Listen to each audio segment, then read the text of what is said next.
Hello viewers, কেমন আছেন সবাই? আশা করছি সবাই অনেক ভালো আছেন। আজকে আমরা কথা বলবো অপ্পোর নতুন একটি লো বাজেটের স্মার্টফোন নিয়ে।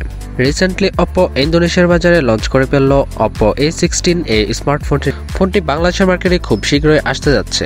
চলুন এক নজরে দেখে নেওয়া যাক ফোনটির ফুল স্পেসিফিকেশনস। বন্ধুরা, ভিডিওটি শুরু করার আগে একটা রিকোয়েস্ট, আপনি যদি আমার চ্যানেলে নতুন দর্শক হয়ে থাকেন তাহলে প্লিজ নিচ থেকে এখনই আমার চ্যানেলে সাবস্ক্রাইব করে ফেলুন এবং পাশে থাকা নোটিফিকেশন বেল আইকনটি প্রেস করে রাখুন সবার আগে এরকমই লেটেস্ট ভিডিওগুলো পেতে। আর যদি অলরেডি সাবস্ক্রাইব করে থাকেন তাহলে আপনাকে অসংখ্য ধন্যবাদ। তো চলুন ভিডিওটি শুরু করা যাক।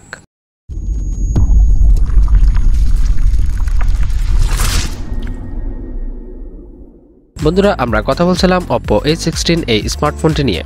এই স্মার্টফোনটির রিয়ারে থাকছে 13 megapixel wide angle lens plus 2 megapixel macro lens plus 2 megapixel depth sensor.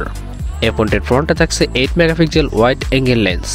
এই ফোনটি দিয়ে আপনারা সর্বোচ্চ ভিডিও রেকর্ড করতে পারবেন 1080 পিক্সেল 30 fps এ। এই ফোনটিতে কালার পেয়ে যাবেন pearl blue plus space silver plus crystal black. এই ফোনটির বিল্ড প্যানেলে থাকছে glass front plus plastic back plus plastic frame. এই ফোনটির ডিসপ্লেতে থাকছে 6.52 ইঞ্চির IPS LCD টাচ স্ক্রিন। এই ফোনটিতে র্যাম থাকছে 3GB এবং রোম 32GB। এই ফোনটিতে প্রসেসর থাকছে octa-core 2.3 GHz Cortex A53 plus 1.8 GHz Cortex A53। এই ফোনটিতে চিপসেট থাকছে MediaTek Helio G35 12 nanometre technology. এই ফোনটিতে জিপিইউ থাকছে পাওয়ার BR GE8320। এই ফোনটিতে অপারেটিং সিস্টেম হিসেবে থাকছে অ্যান্ড্রয়েড 11 কালার OS 11.1। এই ফোনটিতে নেটওয়ার্ক থাকছে 2G+, 3G+, 4G সাপোর্ট। এই ফোনটির সাউন্ড সিস্টেমে থাকছে 3.5mm জ্যাক। এই ফোনটিতে ফিঙ্গারপ্রিন্ট থাকছে সাইড মাউন্টেড এবং এই ফোনটিতে ব্যাটারি থাকছে লিথিয়াম পলিমার 5000 mAh।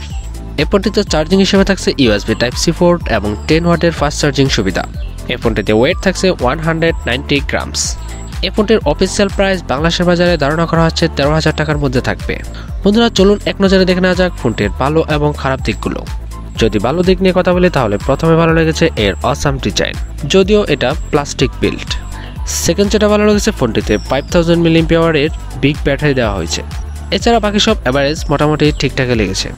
আর যদি খারাপ দিক নিয়ে কথা বলি তাহলে প্রথমে খারাপ লেগেছে ফোনটিতে 5000 mAh এর বিগ ব্যাটারি থাকা সত্ত্বেও এতে মাত্র 10 ওয়াটের ফাস্ট চার্জিং ব্যবহার করা হয়েছে। এখানে চাইলে তারা 18 ওয়াট অথবা 25 ওয়াটের ফাস্ট চার্জিং ব্যবহার করতে পারতো। তারপর যেটা খারাপ লেগেছে ফোনটির ক্যামেরা সেকশন, চাইলে এর ক্যামেরা সেকশনটা আরও একটু ভালো করতে পারতো।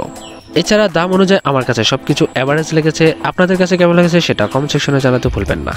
বন্ধুরা, এই ছিল আমাদের আজকের ভিডিও। আপনার কাছে ফোনটির কোন দিকটি সবচেয়ে বেশি ভালো লেগেছে সেটা কমেন্ট সেকশনে জানাতে ভুলবেন না এবং কোন দিকটি সবচেয়ে বেশি খারাপ লেগেছে সেটাও কমেন্ট সেকশনে জানাতে ভুলবেন না।